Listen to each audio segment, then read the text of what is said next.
저는 집으로 가면 매일 밤마다 하는 일이 하나가 있습니다. 무엇일까요?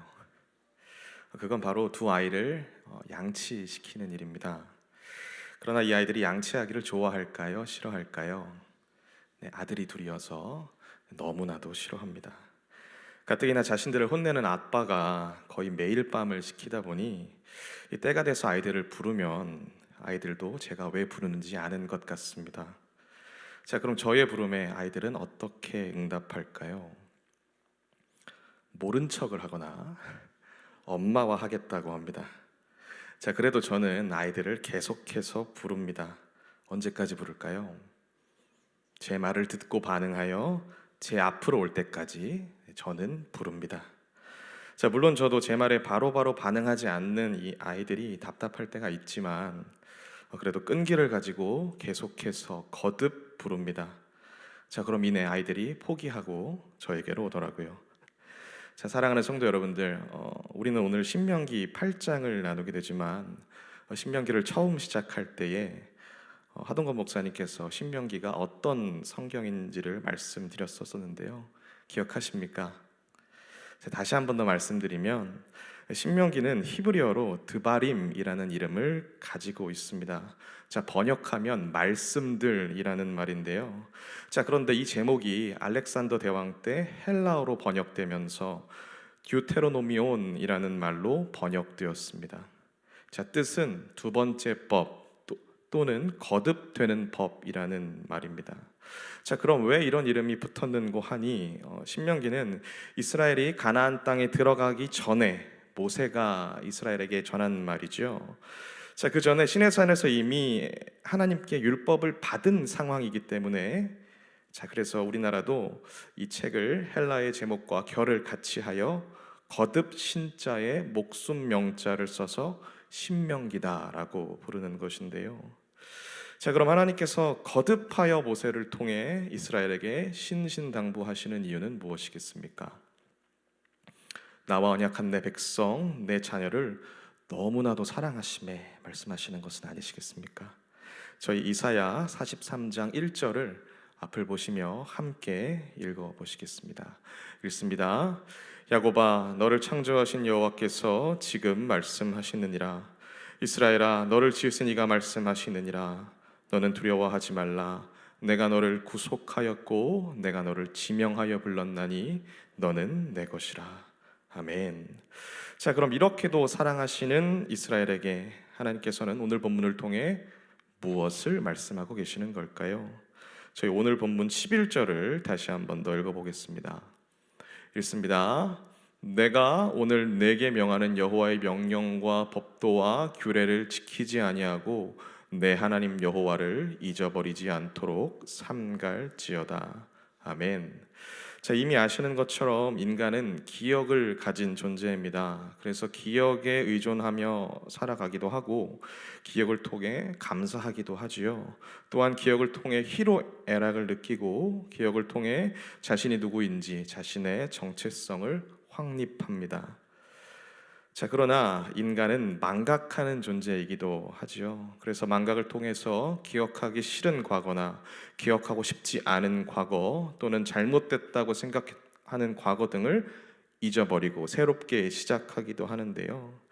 자, 그럼 이스라엘은 이 기억에 관하여서 어떤 공동체라고 말할 수 있겠습니까? 애굽에서 400년 노역한 그 세월을 지나 10가지 재앙을 보이시며 하나님께서는 그들을 출애굽시키셨고 홍해를 가르신 것을 자신의 눈으로 본 공동체였습니다.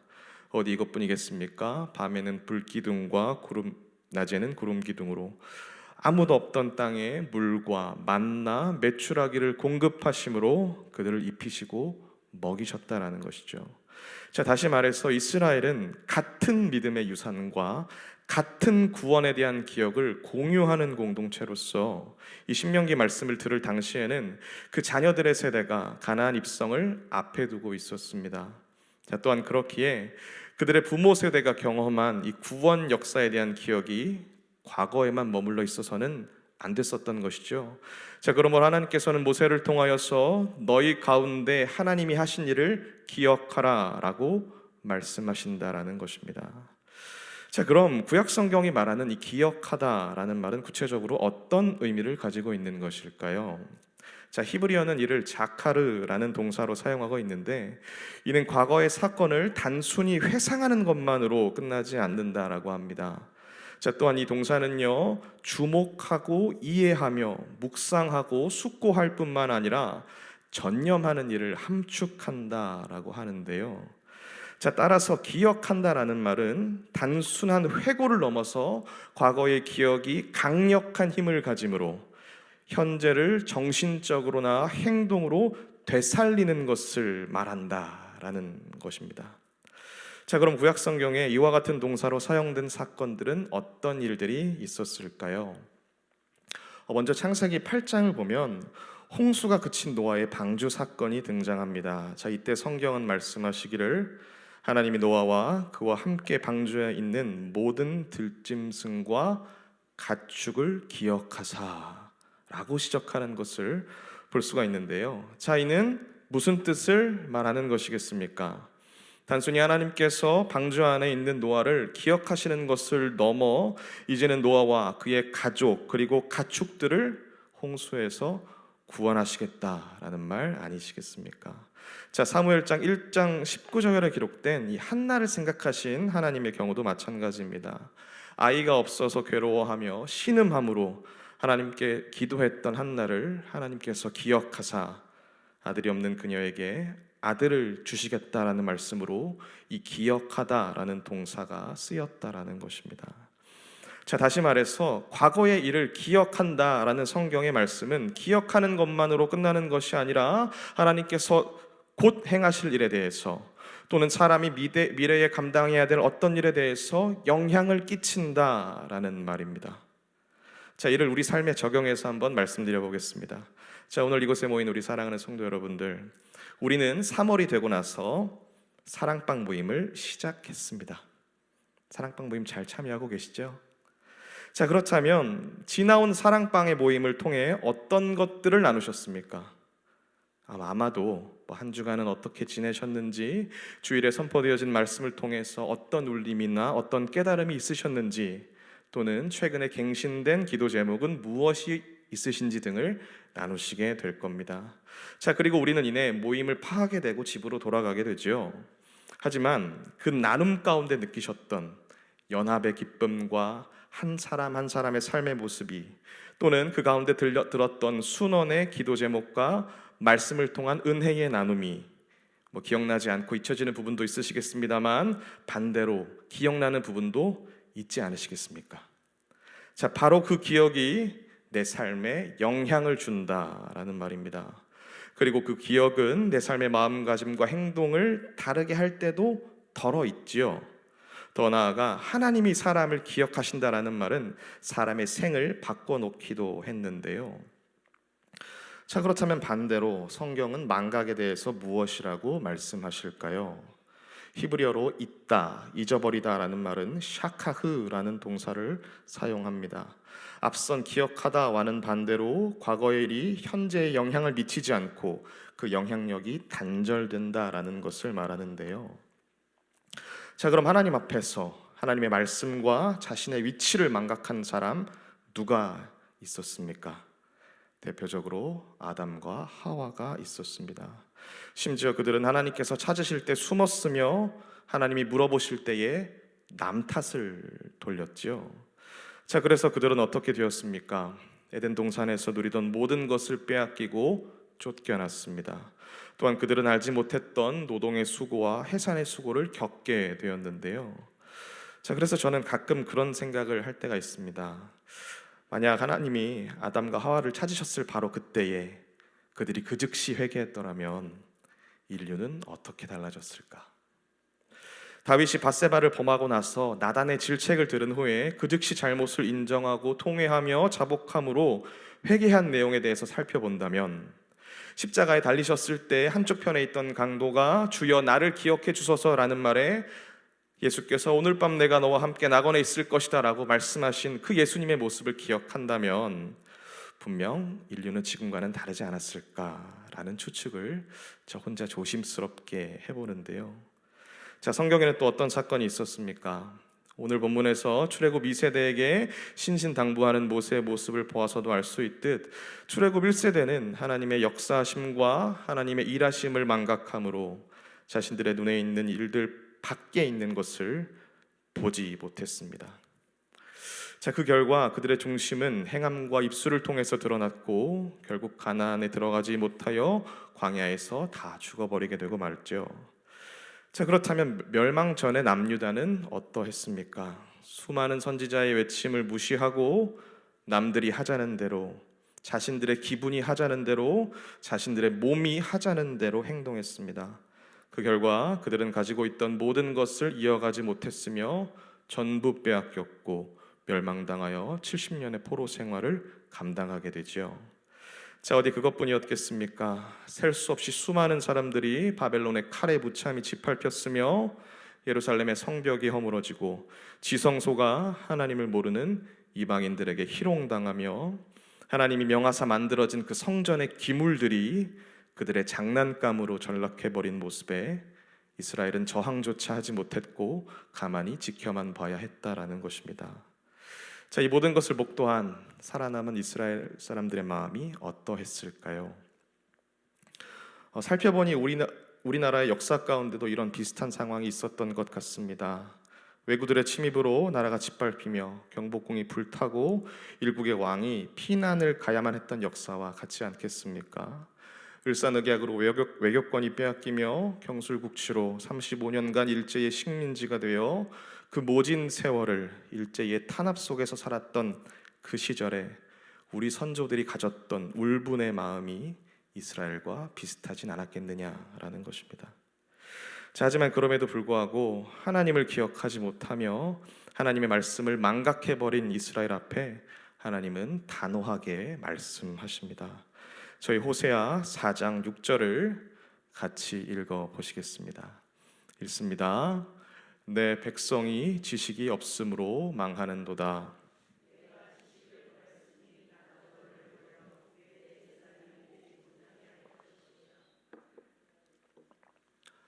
내가 내 하나님의 율법을 잊었으니 나도 내 자녀들을 잊어버리리라.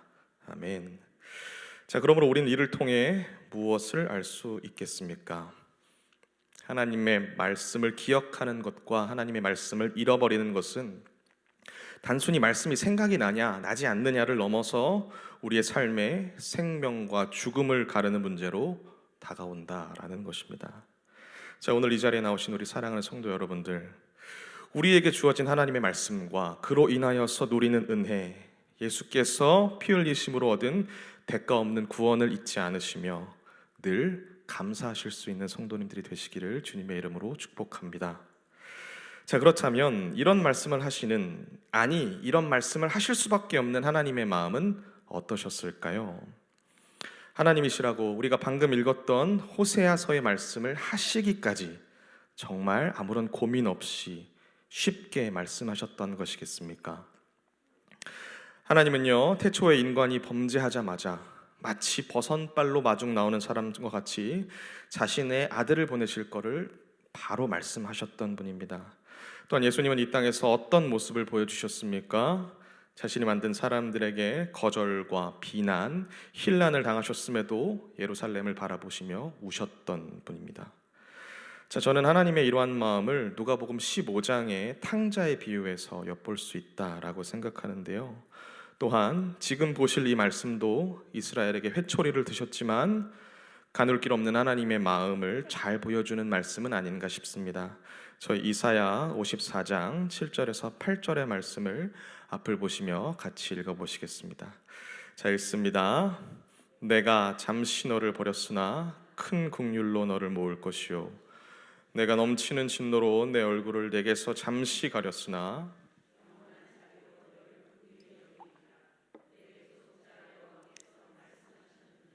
아멘. 또한 신명기 이전에 있었던 출애굽 사건 전에도 우리는 이스라엘 향한 하나님의 마음을 발견할 수가 있다고 생각합니다. 저희 출애굽기 2장 23절에서 25절도 함께 읽어보시겠습니다. 읽습니다. 여러 해 후에 애굽 왕은 죽었고 이스라엘 자손은 고된 노동으로 말미암아 탄식하며 부르짖으니 그 고된 노동으로 말미암아 소리가 하나님께 상달된지라.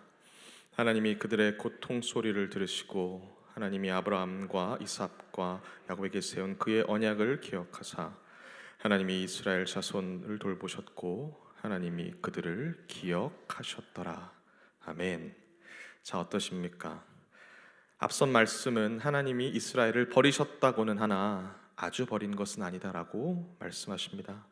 또한 하나님은 이스라엘이 애굽에서 소리내는 그들의 울부짖음을 들으셨으며 아브라함과 이삭과 야곱에게 세운 언약을 기억하사 하나님이 애굽에서 고통당하는 이스라엘을 돌보셨으며 기억하셨다라고 하지요. 자, 더 나아가 선지서의 여러 말씀들을 보면 이스라엘을 향한 하나님의 애통한 마음이 기록된 것을 볼 수 있습니다. 자, 하지만 우리가 여기서 반드시 기억하고 넘어가야 할 것은요, 하나님은 이스라엘을 향해 단순히 목적 없는 애통, 목적 없는 눈물을 흘리시지 않았다라는 것인데요. 자, 그럼 하나님을 기억하지 못하는 이스라엘을 향한 하나님의 슬픔이 담긴 심판은 무엇을 목적으로 하는 것이겠습니까? 바로 회복이라는 것입니다. 다시금 하나님을 기억함과 하나님의 말씀을 그들 마음 가운데 두고 사는 살아남을 말씀하신다라는 것이죠. 자, 그러므로 하나님 절대 의존적 존재로 지어진 우리들의 정체성을 다시 기억하게 하신다라는 것입니다. 자, 이를 개역 개정판의 하박국은 부흥이라고 번역하였는데요. 자, 그렇다면 우리는 이런 하나님의 마음을 우리가 모두가 기억하는 무엇으로 엿볼 수 있겠습니까? 저는요, 가깝게는 우리에게 닥친 코로나 3년이 그 사실을 너무나도 잘 보여줬다라고 생각합니다. 자, 사랑하는 성도 여러분들, 코로나 3년 어떠셨습니까? 하나님께서는 말씀을 통해 우리들에게 모이기를 힘쓰라 라고 말씀하셨지만 우리는 전혀 모일 수가 없었습니다. 모인다고 하더라도 소수만 모일 수가 있었으며 우리를 하나로 부르셨다라는 것이 무색할 정도로 서로의 입을 가리며 거리를 지켜야만 했었고, 반가움에 서로의 손을 맞잡는 것이 신뢰가 될 수 있는 시간이었습니다. 더군다나 교회 안에서 지체들끼리 음식을 마주한다라는 것은 상상할 수도 없었죠. 저 어디 그것뿐이겠습니까? 한창 때는 몇몇 사람들만이 나와서 교회를 지켰고 우리 모두는 주께서 나를 두신 교회에서 예배할 수 없었으며 마음껏 찬양할 수도 없었죠. 그리고 기도도 할 수 없었습니다. 자, 그래서 코로나 때 제 주변에서는 그런 말씀들을 참 많이 하셨던 것 같습니다. 교회에 나와서 주를 향해 예배하고 찬양할 수 있었던 일이 이렇게 그리울지 몰랐다. 이렇게 감사한 일이 될 줄 몰랐다. 라고들 말이죠. 공감이 되십니까? 자, 그렇다면 우리는 이를 통해 무엇을 발견하게 되었습니까? 또한 무엇을 기억하게 되었을까요? 우리 곁에 계신 하나님과 나를 두신 교회가 나에게 전혀 당연하지 않다라는 것을 우리는 발견하게 되었다는 것입니다. 또한 우리는 코로나 회복 이후에 대한민국 교회의 성도들이 하나님과 아주 많이 멀어져 있었구나라는 것을 발견하게 됐으며 이를 통해 다시금 하나님께 간절히 부르짖음으로 하나님을 기억하게 되었다라는 것입니다. 자, 사랑하는 성도 여러분들 어떠십니까? 작금의 대한민국의 교회는 하나님과 하나님의 말씀을 잘 기억하고 살아가는 것 같습니까? 아니면 다시 기억의 저편으로 사라져가는 것만 같으신가요? 지나온 우리의 시간과 같이, 그리고 우리가 성경을 통해서 발견할 수 있는 이 이스라엘의 역사와 같이 사람이란 존재는 언제 또 하나님을 잊어버리고 기억에서 지워버릴지 모르겠습니다. 성도라고 말하지만 하나님보다는 내 눈앞에 있는 바쁨이 먼저가 되며 하나님의 말씀보다는 이 세상이 말하는 이 가치들이 더 소중하고 귀하게 여겨지고, 성도라고 말하지만 세상의 무엇을 하나님보다 더욱 앞장 세움으로 하나님이 사람에게 회초리를 드실 날이 우리 삶에 다시 또 올런지는 모르겠습니다. 자, 그러나 하나님께서는요, 그 가운데에서도 하나님 마음에 합한 사람들을 들어 세우시며 그들로 하여금 하나님의 말씀을 선포하게 하시고 사람들이 하나님의 말씀을 잊어버리지 않도록 우리 가운데서 역사하실 줄 믿습니다. 또한 하나님께서는요, 하나님의 말씀을 기억하는 사람들로 하여금 이 불의한 세상에서 하나님의 선하심과 인자하심을 흘려보내시며 예수 그리스도의 사랑이 무엇인지 말씀을 기억하는 예배자들의 삶으로 증명하실 줄 믿습니다. 그리고 바라기는 모두가 하나님을 잊어버린다고 해도 하나님을 기억함으로 하나님이 찾으시는 한 사람이 저는 저였으면 좋겠습니다. 오늘 이 시간 주 앞에 나와서 예배하는 성도님들이셨으면 좋겠습니다. 그리고 우리 개포동의 모든 지체들이었으면 좋겠습니다. 하나님을 찾아 우리 수요 예배로 나오신 우리 사랑하는 성도 여러분들, 나에게 맡겨진 오늘이라는 이 하루 속에서 나를 죽기까지 사랑하신 하나님만을 기억하시고 하나님의 말씀을 묵상하심으로 예수의 흔적을 가진 예배자로서 세상 사람들에게, 성도님들의 주변 지인분들에게 하나님의 아름다우심을 삶으로 선포하시는 성도님들이 되실 수 있으시기를 주님의 이름으로 축복합니다. 아멘.